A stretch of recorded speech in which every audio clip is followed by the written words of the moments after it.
It's us! Was there something we could help with? Yes. I'm afraid that I have another task that requires your assistance. The Adventurers Guild has recently received a commission directly from the Tenryou Commission. The assignment is both urgent and dangerous. After assessing the assignment, the Guild has concluded that seasoned adventurers are required. Naturally, you came to mind. Just another day on the job for us! Allow me to explain. The Tenryou Commission recently issued an arrest warrant for a young Oni by the name of Arataki Ito. An Oni? You mean those big, tough-looking guys with horns on their heads? That's correct. This particular Oni is quite vocal and audacious, so he already has quite the reputation on the streets. That said, he has never been caught up in major trouble of any kind. So it came as a surprise to learn that he has recently been accused of stealing things, and sometimes even whisking away the people themselves. But it doesn't end there. When the Tenryou Commission dispatched a Doshin to apprehend him, he assaulted the Doshin before making a getaway with his accomplices. So let Paimon guess. It's up to us to bring this Oni in. No problemo! This does sound like a job for the Traveler. He'll be back with that Oni in no time. I have complete confidence you will succeed. However, please exercise caution. This Oni also happens to hold a vision, and is the leader of an organization known as the Arataki Gang. On second thought, Paimon will leave the fighting to you. The last place Paimon wants to be is in a gang fight. We are still investigating Arataki Ito's potential motives behind these incidents, as well as his current whereabouts. But please ask around in the streets as well. There will likely be others more familiar with Ito's circumstances than I am, who can provide you with useful information. Thank you. I will await your return. Ad Astra Abyssosque.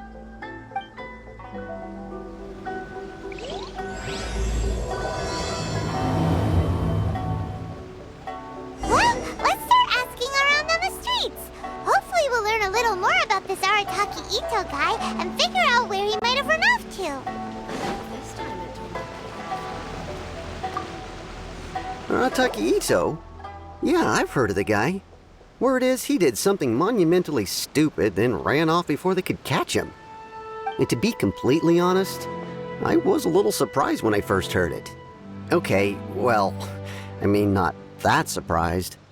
Wait, you mean he already had a bad reputation? No, not exactly. He's just very overbearing in everything he does. Big and brash and always making a ruckus. So, on the one hand, he's a larger-than-life kind of guy. But on the other hand, he's emotionally volatile. When he's in a good mood, he's as high as a kite. But when he gets upset, he gets completely enraged. I don't personally see him as a bad guy, but I guess I wouldn't put it past him to get all riled up and lose control. I'm afraid that I'm not too sure myself. I keep a pretty good eye on what's happening in the city, and as far as I can tell, he just idles the days away. When someone asks for it, he's willing to lend a helping hand, but other than that, he's just out making a scene with the kids on the street or his gang. If I had to guess, his lack of income finally drove him to do something more drastic to make ends meet. Is it just Paimon, or is this Ito fellow starting to sound pretty weird? I'm afraid that I don't have much else to tell you. He tends to spend his time with people a little more lively than myself. Perhaps you could try asking around some more. Okay, thanks.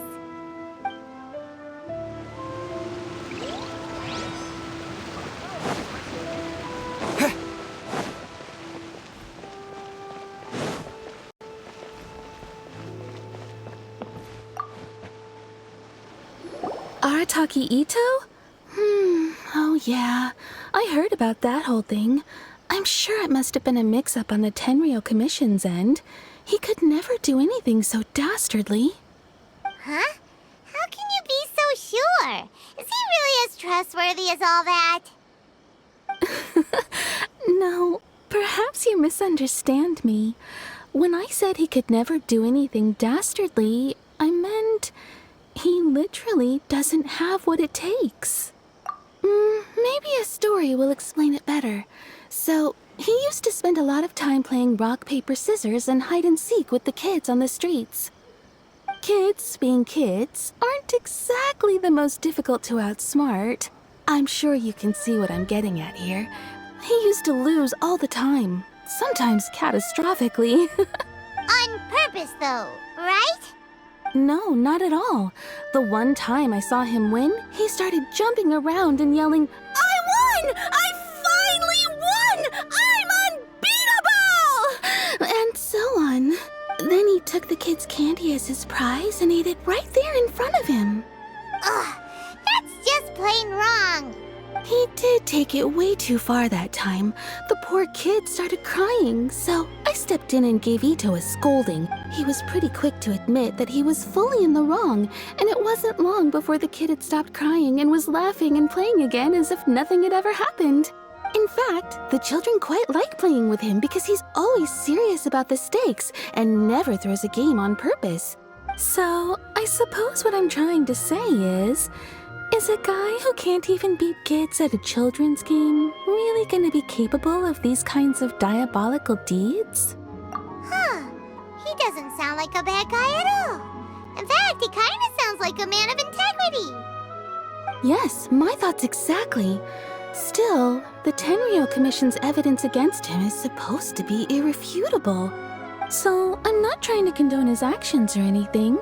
If he really has messed up big time, then he should face the consequences just like anyone else. Thanks for the info. We'll keep asking around.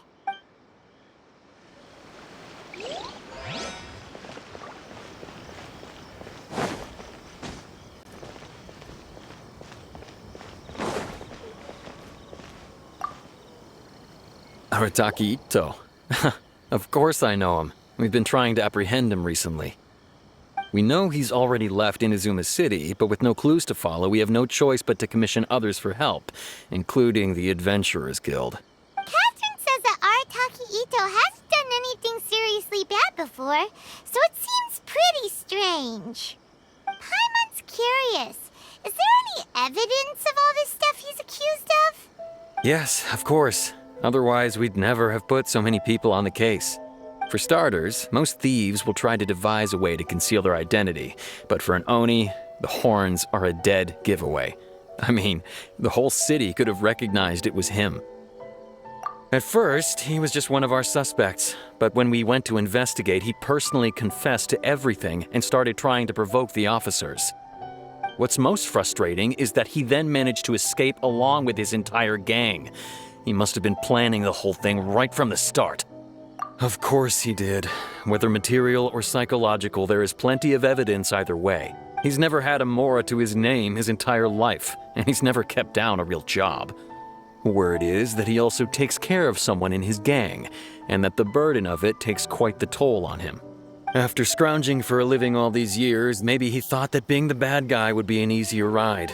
As for his psychological motives, it's a bit embarrassing to talk about, but we confiscated his vision during the Vision Hunt Decree. At the time, Arataki Ito put up quite a fight. It took a huge amount of manpower and resources, and in the end we had to enlist the help of Kujo Sara to finally secure his vision. The Vision Hunt was a mistake, but we never expected that he would go to such extreme lengths to take revenge on us. He does sound a little unstable, just like people have been saying. If the two of you are able to capture Arataki Ito, please bring him straight here. We'll handle him from there. Thanks for all the info.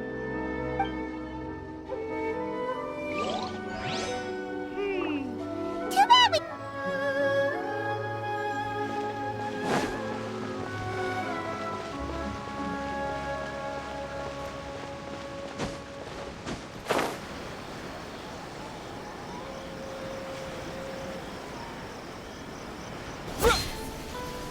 Please speak to President Sung. I'm just out.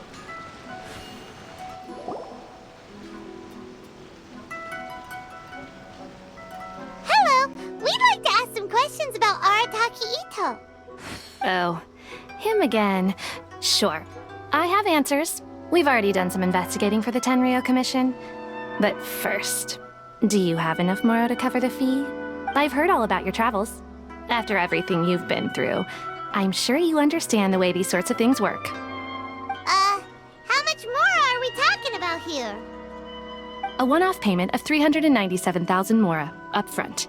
Plus a further 5% of your Adventures Guild remuneration as my commission, if Arataki Ito is successfully caught and brought to justice. Whoa! That's crazy expensive! How did you even come up with the price that high? Hold on. I wasn't finished. It just so happens the initial fee has already been paid in full by the Tenryo Commission.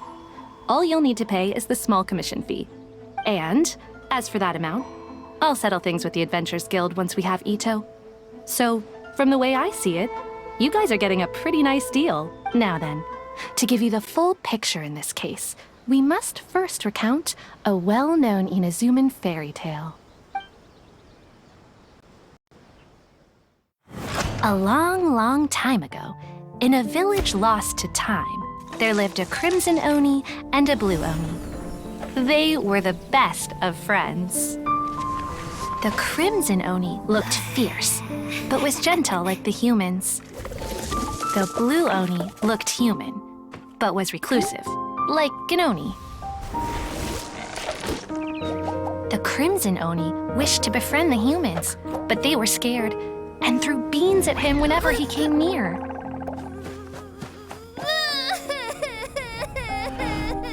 So the blue Oni said to the crimson Oni, Akka, I'll cause trouble in the village. You come and stop me. Then the humans will accept you.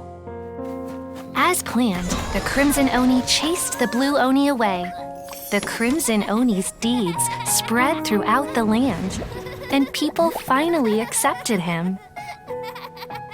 But when the crimson Oni went to tell the blue Oni the good news, he was gone and left only a letter behind. I went traveling. Don't come find me or they'll treat you as a naughty little Oni. But don't worry about me. No matter where I go, we'll always be friends.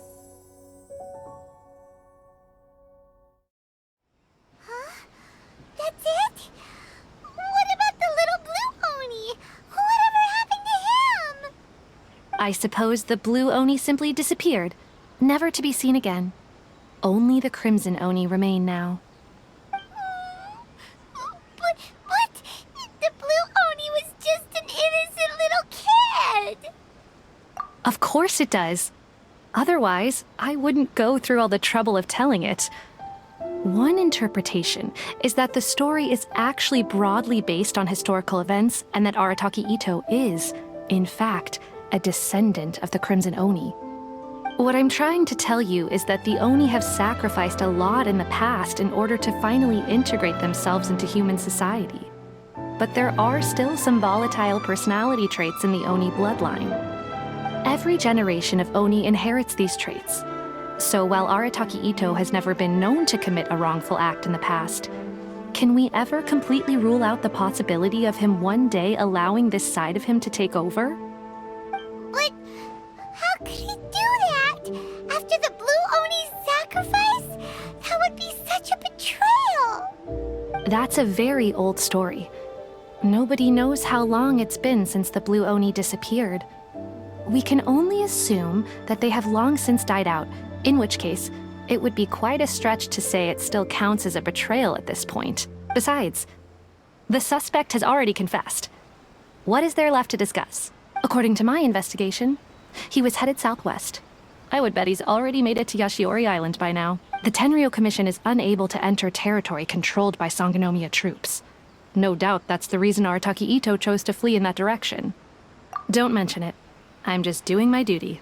Wait, Paimon still has a question. If Arataki Ito has given in to his bad side, won't that mean he's extra mean and violent now? I could only assume so. Judging from his previous bouts, he is a skilled fighter with a lot of brute strength. Whether or not you'll be able to handle him, that I do not know. Okay, but what's up with people throwing beans at Oni? What use is that? Ah, yes. Now that you mention it, I seem to recall that Arataki Ito is allergic to beans. In fact, all Oni will avoid beans, but especially Ito. I heard that just touching a bean is enough to incapacitate him. If you could weaken him a bit by triggering his allergies, perhaps you'd have better luck subduing him. Right! Knowing our target's weakness will make things a whole lot easier. It just so happens that I have a bag of beans right here. I was planning to use them to make some porridge, but I think you will find a better use for them. Of course, I will charge the Adventurers Guild a fair and reasonable rate for the beans. Sneaky! But also, thanks! Let's head to Yashiori Island and start looking for Ito.